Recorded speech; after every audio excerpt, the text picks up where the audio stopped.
Ayaz müəllim, bəzən çox müasir olursunuz, bəzən də çox mühafizəkar. Bəli. Nə ilə? Razıyam sizdən. Tam razı. Çox dəqiq dediniz. Bəli. Çünki mən öz necə deyim, mən öz dünya görüşüm 65 yaşım. Mən üzr istəyirəm ki, bəlkə başımdan belə gəlir. Mən sağlam hesab edirəm. Mən məsələn təmtəraqlı toy məclislərin, yas mərasimlərin tərəfdarıyam. Bəli. Tərəfdarısınız. Bəli. Amma indi mütərəqqi adamlar olaraq qarşı çıxır, mən tərəfdarıyam. Çünki millətin adətləri, millətin canı burada var. Nəyi pisdir ki? Təmtəraqlı toy mərasimi, yas mərasimi. Orada tarix, ənənə və müasir həyat olaraq toqquşur. Burada da inkişaf gedir.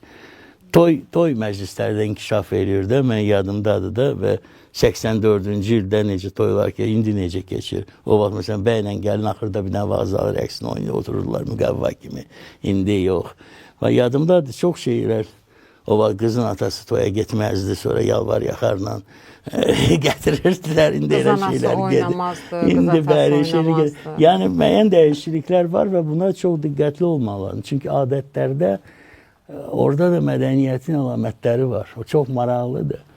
Çox maraqlıdır. Ona görə də mən yəni bu bizim adətimizdir. Bu bizim yəni mən adətlərin, milli adətlərin çox böyük tərəfdarıyam. Yəni həvəskarıyam da. Yəni bunu yəqin deyirsiniz də.